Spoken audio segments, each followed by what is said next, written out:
Hello guys, ಹೇಗಿದ್ದೀರಾ ಎಲ್ಲರೂ? ನಾನಂತೂ ಚೆನ್ನಾಗಿದ್ದೀನಿ. ನೀವು ಚೆನ್ನಾಗಿದ್ದೀರಾ ಅಂತ ಅಂದ್ಕೊಂಡಿದ್ದೇನೆ. ನೋಡಿ, ನಾನಿಲ್ಲಿ ನಮ್ಮ ಗದ್ದೆಗೆ ಬಂದಿದ್ದೇನೆ. ಇಲ್ಲಿ ನಮ್ಮ ಹಸುಗಳನ್ನೆಲ್ಲ ಕಟ್ಟಿದ್ದೆ, ಅದನ್ನೆಲ್ಲ ಆ ಕಡೆ ಈ ಕಡೆ ಇನ್ನೊಂದು ಸಲ ಬದಲಿಸಿ ಬರುವಂತ ಬಂದಿದ್ದೆ. ನನ್ನ ಚಾನಲನ್ನು ಮೊದಲಾಗಿ ನೋಡ್ತಾ ಇದ್ದರೆ ದಯವಿಟ್ಟು ಸಬ್ಸ್ಕ್ರೈಬ್ ಮಾಡಿ. ನಾನೊಂದು ಹೊಸದಾದ ರೆಸಿಪಿನ ನಿಮಗೆ ನಾನು ಹೇಳಿಕೊಡ್ತಾ ಇದ್ದೇನೆ. ಅದು ಏನಂದರೆ ವಡೆ, ಚಟ್ಟಂಬಟ್ಟೆ ಅಂತ ಹೇಳ್ತಾರೆ. ಇದರದ್ದು ಸೊಪ್ಪು ಯಾವಂದರೆ ಕರಿಬೇವಿನ ಸೊಪ್ಪು ಉಪಯೋಗಿಸಿ ಮಾಡುವಂತಹ ಚಟ್ಟಂಬಟ್ಟೆ. ಬೇರೆ ಪೇಟೆಯಿಂದ ಯಾವುದೇ ಸೊಪ್ಪನ್ನು ಬಳಸದೆ ಸಿಂಪಲ್ಲಾಗಿ ನಾನು ಮನೆಯಲ್ಲಿ ಯಾವ ರೀತಿ ಮಾಡೋದು ಅಂತ ಹೇಳಿಕೊಡ್ತಾ ಇದ್ದೇನೆ. ನನ್ನ ಚಾನಲನ್ನು ಮೊದಲಾಗಿ ನೋಡ್ತಾ ಇದ್ದರೆ ದಯವಿಟ್ಟು ಸಬ್ಸ್ಕ್ರೈಬ್ ಮಾಡಿ, ನನಗೂ ಸಪೋರ್ಟ್ ಮಾಡಿ. ವಿಡಿಯೋ ಹೇಗಿತ್ತು ಅಂತೇಳಿ ಒಂದು ಕಮೆಂಟ್ ಹಾಕಿ, ನೆಕ್ಸ್ಟ್ ಒಂದು ಲೈಕ್ ಮಾಡಿ, ನೆಕ್ಸ್ಟ್ ನಿಮ್ಮ ಫ್ರೆಂಡ್ಸ್ ಯಾರಾದಿದ್ರು ಶೇರ್ ಮಾಡಿ. ಓಕೆನಾ? ವಿಡಿಯೋನ ಶುರು ಮಾಡುವ. ನಮಸ್ಕಾರ ಫ್ರೆಂಡ್ಸ್. ನೋಡಿ, ಈ ಥರದ ವಡೆನ ನಾನು ಸುಲಭವಾಗಿ ಯಾವ ರೀತಿ ಮಾಡೋದು ಅಂತ ಹೇಳಿಕೊಡ್ತಾ ಇದ್ದೇನೆ. ಕೆಲವರೆಲ್ಲ ಪೇಟೆಯಿಂದ ಬೇರೆ ಬೇರೆ ಥರದ ಸೊಪ್ಪೆಲ್ಲ ತಂದು ಮಾಡ್ತಾ ಇದ್ದಾರೆ. ನಾನು ಆ ಥರ ಎಲ್ಲ ಮಾಡೋದಿಲ್ಲ. ನಾನು ಸಿಂಪಲ್ಲಾಗಿ ಕರಿಬೇವಿನ ಸೊಪ್ಪು, ಶುಂಠಿ ಎಲ್ಲ ಹಾಕಿ ಯಾವ ಥರ ಮಾಡ್ತಾ ಇದ್ದೇನೆ ಅಂತ ನೋಡಿ. ಇದು ಬಹಳ ರುಚಿಕರವಾದ ರೆಸಿಪಿ ಹಾಗೂ ಆರೋಗ್ಯಕರವಾದ ರೆಸಿಪಿ. ಇದನ್ನು ಚಟ್ಟಂಬಟ್ಟೆ ಅಂತ ಹೇಳ್ತಾರೆ, ಅಂಬಡೆ ಅಂತ ಹೇಳ್ತಾರೆ, ನೆಕ್ಸ್ಟ್ ಪಕೋಡ ಅಂತಲೂ ಹೇಳ್ತಾರೆ. ನಿಮಗೆ ಯಾವ ರೀತಿ ಕಾಣಿಸುತ್ತೆ ಆ ರೀತಿ ಕೂಡ ಹೇಳ್ಬೋದು. ನಾವಂತೂ ಇದಕ್ಕೆ ಪಕೋಡ ಅಂತ, ಚಟ್ಟಂಬಟ್ಟೆ ಅಂತ ಹೇಳ್ತಾ ಇದ್ದೇನೆ. ನೋಡಿ ಯಾವ ರೀತಿ ಮಾಡೋದು ಅಂತ ಹೇಳಿಕೊಡ್ತಾ ಇದ್ದೇನೆ. ನೋಡಿ ಫ್ರೆಂಡ್ಸ್, ನಾನು 1 kg ಕಡಲೆಬೇಳೆನ ತಗೊಂಡಿದ್ದೇನೆ. ಇದನ್ನು ಕೇವಲ 3 ಗಂಟೆಗಳ ಕಾಲ ನೆನೆ ಹಾಕ್ತಾ ಇದ್ದೇನೆ. ನೋಡಿ, 3 ಅಥವಾ 4 ಗಂಟೆಗಳ ಹೆಚ್ಚು ಕಾಲ ನೆನೆದ್ರೆ ಅದು ಚೆನ್ನಾಗಿ ರುಬ್ಬಲಿಕ್ಕೆ ಈಸಿ ಆಗುತ್ತೆ. ನೋಡಿ, ಈ ಥರ ನೆನೆ ಹಾಕಬೇಕು.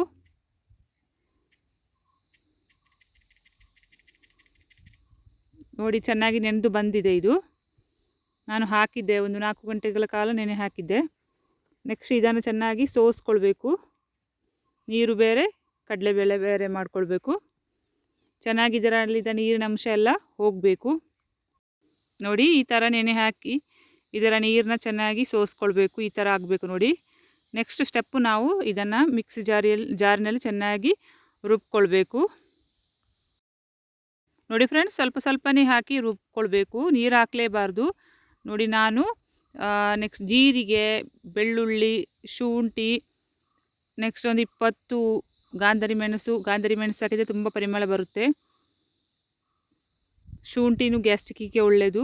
ಹಸಿಮೆಣಸು ಒಂದು 5-6, ನೆಕ್ಸ್ಟು ಉಪ್ಪು ಎಲ್ಲ ಹಾಕಿ ಚೆನ್ನಾಗಿ ಮಿಕ್ಸ್ ಮಾಡಿ ಮಿಕ್ಸಿಯಲ್ಲಿ ರುಬ್ಕೊಂಡು ಬರ್ತಾ ಇದ್ದೇನೆ. ನೋಡಿ, ಈ ಥರ ರುಬ್ಕೊಳ್ಬೇಕು.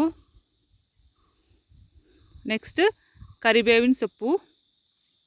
ನೋಡಿ, ಇಷ್ಟು ಕರಿಬೇವಿನ ಸೊಪ್ಪು ಬೇಕು. ನಿಮ್ಮಲ್ಲಿ ಸೊಪ್ಪು ಜಾಸ್ತಿ ಇದ್ದರೆ ಜಾಸ್ತಿ ಹಾಕ್ಕೊಳ್ಬೋದು, ತುಂಬ ಒಳ್ಳೆಯದು. ಇದನ್ನು ಕೂಡ ಜೊತೆಯಲ್ಲಿ ರುಬ್ಕೊಂಡು ಬರಬೇಕು. ನೋಡಿ, ಈ ಥರ ಸ್ವಲ್ಪ ಸ್ವಲ್ಪನೇ ರುಬ್ಕೊಳ್ಬೇಕು. ನೀರನ್ನು ಹಾಕಬಾರ್ದು. ನೀರನ್ನು ಹಾಕಿದರೆ ನಮಗೆ ಅದು ತೆಳ್ಳಗೆ ಬರುತ್ತೆ, ವಡೆ ಮಾಡೋಕ್ಕೆ ತುಂಬ ಕಷ್ಟ ಆಗುತ್ತೆ. ನೋಡಿ, ಈ ಥರ. ನೆಕ್ಸ್ಟ್ ನಾನು ಸ್ವಲ್ಪ ಈ ಮಿಶ್ರಣಕ್ಕೆ ರವೆನ ಹಾಕ್ತಾಯಿದ್ದೇನೆ. ರವೆನ ಹಾಕಿದರೆ ಕರುಕುರು ಅಂತ ಸೌಂಡ್ ಬರುತ್ತೆ. ನೋಡಿ, ಚೆನ್ನಾಗಿ ಕ್ರಿಸ್ಪಿಯಾಗಿರುತ್ತೆ ವಡೆ. ನೋಡಿ, ಈ ಥರ ಚೆನ್ನಾಗಿ ಮಿಕ್ಸ್ ಮಾಡ್ಕೊಳ್ಬೇಕು ಕೈಯಲ್ಲಿ.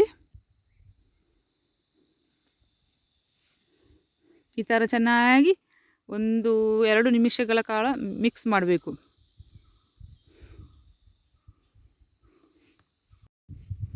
ನೋಡಿ ಫ್ರೆಂಡ್ಸ್, ನಾನು ಇಲ್ಲಿ ಒಂದು 7-8 ಈರುಳ್ಳಿನ ತೆಗೆದುಕೊಂಡಿದ್ದೇನೆ. ಇದನ್ನು ಚೆನ್ನಾಗಿ ಕೊಚ್ಕೊಳ್ಬೇಕು. ನುಣ್ಣಗೆ ಕಟ್ ಮಾಡಿ ರೆಡಿ ಮಾಡಿಟ್ಕೊಳ್ಬೇಕು. ನೋಡಿ, ನಾನು ಇಷ್ಟು ಬೆಳ್ಳುಳ್ಳಿ ಬೀಜನ ತಗೊಂಡಿದ್ದೇನೆ.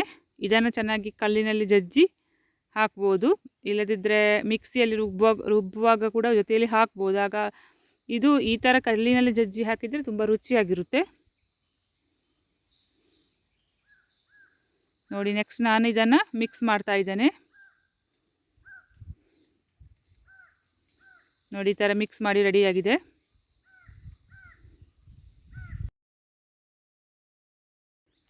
ನೋಡಿ ಫ್ರೆಂಡ್ಸ್, ಈ ಥರ ಎಲ್ಲ ಮಿಕ್ಸ್ ಆದಮೇಲೆ ನಾವು ಇದಕ್ಕೆ ಇನ್ನೊಂದು ಐಟಮ್ನ ಹಾಕಬೇಕು. ಅದು ಏನಂದರೆ ಈನು ಅಂದರೆ ಇದು ನಮಗೆ ಗ್ಯಾಸ್ಟ್ರಿಕ್ಕಿಗೆ ಒಳ್ಳೆಯ ಮದ್ದು ಅಂತ ಹೇಳ್ಬೋದು. ಈ ಕಡಲೆಬೇಳೆ ಗ್ಯಾಸ್ಟ್ರಿಕ್ ಆಗುವ ಕಾರಣ ಇದನ್ನು ಈನೋನ ಹಾಕಿದರೆ ತುಂಬ ಒಳ್ಳೆಯದು. ಈನೋ ಹಾಕಿ ಸುಮಾರು ಒಂದು 10 ನಿಮಿಷಗಳ ಕಾಲ ಹಾಗೆಯೇ ಈ ಹಿಟ್ಟನ್ನು ಇಟ್ಟುಬಿಡಬೇಕು, ಮುಚ್ಚಿ ಇಡಬೇಕು. ಈ ಥರ ನೋಡಿ ಮಿಕ್ಸ್ ಮಾಡಿದ್ದೇನೆ. ನೆಕ್ಸ್ಟ್ ನಾವು ಎಣ್ಣೆಯಲ್ಲಿ ಬಿಡಲಿಕ್ಕೆ ಅದನ್ನು ರೆಡಿ ಮಾಡ್ಬೋದು. ಒಂದು 10 ನಿಮಿಷಗಳ ಕಾಲ ಹಾಗೆಯೇ ಇಟ್ಟುಬಿಡಿ.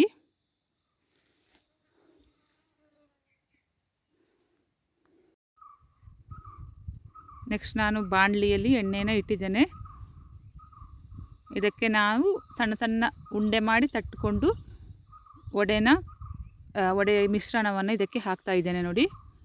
ಸ್ವಲ್ಪ ಸ್ವಲ್ಪನೇ ಬಿಡುವ ಎಣ್ಣೆಗೆ. ಸುಮಾರು 6-7 ವಡೆನ ಬಿಟ್ಟರೆ ಒಂದೇ ಸಲಕ್ಕೆ 6-7 ವಡೆ ರೆಡಿಯಾಗುತ್ತೆ ನೋಡಿ. ಎಣ್ಣೆ ಕಾದಿದೆ ನೋಡಿ, ಈ ಥರ ಬರಬೇಕು. ಕಾದಿದ್ರೆ ನೋಡಿ ನಾನು ಬಿಡ್ತಾ ಇದ್ದೇನೆ ಈ ಥರ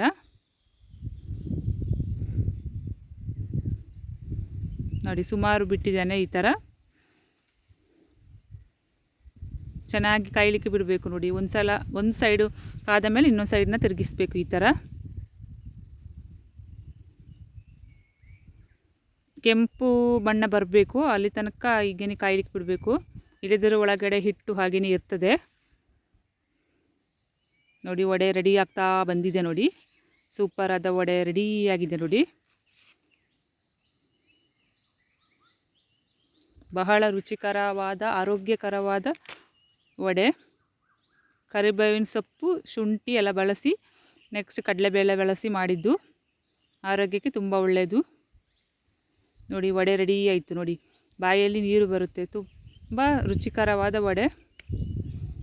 ವಡೆ ಮಾಡುವಾಗ ಉಪ್ಪು ನಿಮಗೆ ಯಾವ ಥರ ಬೇಕು ಆ ರೀತಿ ಹಾಕ್ಕೊಂಡ್ರೆ ಸಾಕು.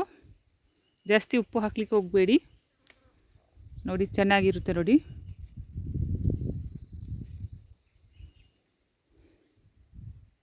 ನೋಡಿ ಈ ಥರ ವಡೆ ಬಂದಿದೆ ನೋಡಿ. ಸವಿಯಲು ರೆಡಿಯಾಗಿದೆ ವಡೆ ನೋಡಿ. ಫ್ರೆಂಡ್ಸ್, ರೆಸಿಪಿ ಎಲ್ಲ ನಿಮಗೆ ಇಷ್ಟ ಆಯಿತು ಅಂತ ಅಂದ್ಕೊಂಡಿದ್ದೇನೆ. ಈ ರೆಸಿಪಿನ ನೀವು ಸಹ ಟ್ರೈ ಮಾಡಿ. ವೆರಿ ಸಿಂಪಲ್ ಆದ ರೆಸಿಪಿ. ನೆಕ್ಸ್ಟ್ ನನ್ನ ವೀಡಿಯೋಕ್ಕೆ ಸಪೋರ್ಟ್ ಮಾಡಿ. ಮುಂದಿನ ವೀಡಿಯೋದಲ್ಲಿ ಸಿಗ್ತಾ ಇದ್ದೇನೆ. ಎಲ್ರಿಗೂ ಒಳ್ಳೆಯದಾಗಲಿ. ಶುಭ ದಿನ. ಬಾಯ್ ಬಾಯ್.